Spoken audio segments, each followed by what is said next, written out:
रात के करीब 2 बजे थे। रोहन गहरी नींद में सो रहा था। तभी अचानक उसकी आंख खुल गई। उसे ऐसा महसूस हुआ जैसे कोई उसे घूर रहा हो। उसका दिल तेजी से धड़कने लगा। डर के मारे वह तुरंत अपने बिस्तर से उठ बैठा।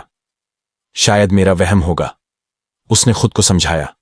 भूत वूत जैसी कोई चीज नहीं होती। वह फिर से लेट तो गया, लेकिन सारी रात करवटें बदलता रहा। नींद उसकी आंखों से कोसों दूर थी। सुबह होते ही उसने यह बात अपनी मम्मी पापा को बताई। उसकी बात सुनकर उसके माता पिता का चेहरा सफेद पड़ गया। वे डर गए, जैसे कोई पुरानी याद उनके जहन में ताजा हो गई हो। दरअसल 2 साल पहले उनका झगड़ा एक व्यक्ति से हो गया था। उस वक्त रोहन कॉलेज टूर पर गया हुआ था, इसलिए उन्होंने उसे ये बात कभी नहीं बताई। अब डर बढ़ता जा रहा था, इसलिए वे सभी एक जाने माने तांत्रिक के पास पहुंचे। तांत्रिक ने ध्यान से सारी बातें सुनी, फिर कुछ मंत्र पढ़े और उन्हें एक सुनसान जगह पर ले गया।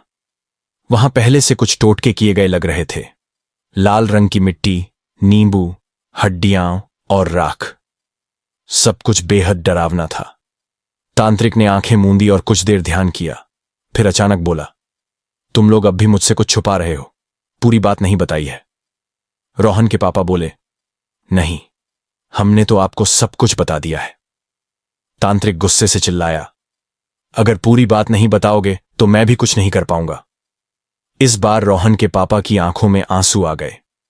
वे फूट फूट कर रोने लगे और बोले, हां, मेरा एक भाई था। ये बात मैंने किसी को नहीं बताई। एक जमाने में वह भी तंत्र मंत्र में लग गया था। मैं और मेरे पिताजी ने उसे एक रात काले टोटके करते हुए पकड़ लिया था। हम डर गए और उसे हमेशा के लिए घर से निकाल दिया।